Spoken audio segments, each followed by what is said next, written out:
My name is Ed Epperson. I'm 80 years old. I have Parkinson's disease. And we've stolen something from Mitch Albom, who wrote a book called Tuesdays with Maury. So we're calling this Sunday Afternoons with Fast Eddie. And I have with me today Frank Allen, who's a dear old friend. He's not so old as I am, but we've been around each other for over 30 years. And I always smile when I think of Frank. So here's Frank Allen. Probably closer to 40 years. Yeah. Actually. More than 30. Yeah, because I think it was over on Sunset in Houston, Mm. when I was in that office. And I don't remember the first meeting, exactly. But you are a distinct character in my mind. You're a weird duck. But that's one of the things I appreciate the most about you. There's several things that stand out the most for me about you. One is your unwavering dedication to consciousness, to awakening, to relationship, to people, and that is just Fast Eddie to me. That's just who you are. All the readings or all the people you've met, or it's just like that's just who you are. And right alongside that, what stands out for me is something that you said probably 30 years ago or 25 years ago. You said to me, turned to me one time and said, "I've met lots of people on this planet and lots of smart people, but you're the smartest person I ever met." And I'll just never forget that.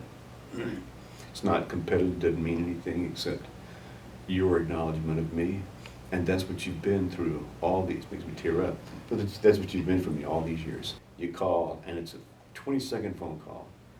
"Hey, you gotta read such and such. Bye." "Hey, here are 2 movies." And then you drop the 2 movies in and then you go, boom, that's it.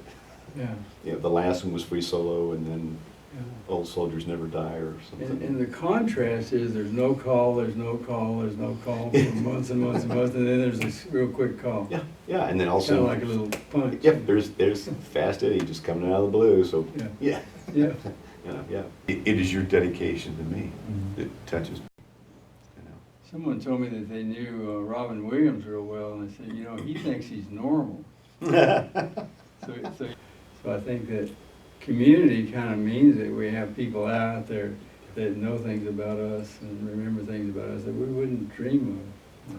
3 years ago or 4 years ago or 10 years ago or something ago, you called up out of the blue and went, "Okay, I skied 90 days in a row this winter."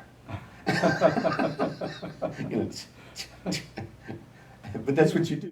Something I needed to share, and I needed to share it with somebody who could hear it. Yeah. Frank, I talked to David Swedlow yesterday. We had lunch, and he's a good, close friend of Jordan's, and he was telling me all the things that Jordan was saying and doing, and I was so thrilled to know a little bit about Jordan's origins. And so I really want to thank you for being the kind of father who has obviously acknowledged and appreciated and validated Jordan, so that he's such a brilliant, healthy young man. And that's really what America should stand for. It's what I love about America, is that there's a place where we can have our young men be joyful and healthy and vibrant and willing to be silly. He is those things. And so thank you for being a father who got his job done. We just spent 2 days together last week, because my Christmas present every year is him dedicating 48 hours to me. So we went camping and probably talked 10 or 12 hours during that time. And most of the talking is just being present with each other in our lives and what we're thinking and what we're struggling with, and his relationship, his work, my marriage, my work, my martial arts, on and on and on. It's just a lot of sharing, but with no holds barred.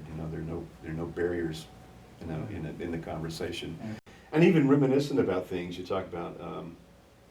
But there was one time Jordan was probably 7 or 8 years old, and we went camping with Cindy and Lissa and Jordan and I, and we set up our tent, and then they were going to go play in the stream a little bit, and I was going to go fish a little bit, and so all of a sudden the sky just got black, almost instantaneously. So we all kind of started heading back toward the tent to see what we needed to do, and about the time we got the tent, it just let loose and the wind blew and the tent was shaking. I said, I'm gonna run get the car. When I got back, got the car with all the wet stuff in the back of the car, and then Cindy told me later that when the storm hit and the tent started to collapse, she and Alyssa were just freaking out, and Jordan said, I'm just gonna sit here and meditate. And that just explains kind of like who he is, and when we're on the trip. Like, where did he get that? Yeah, exactly. I just love you, Fast Eddie, and thank you.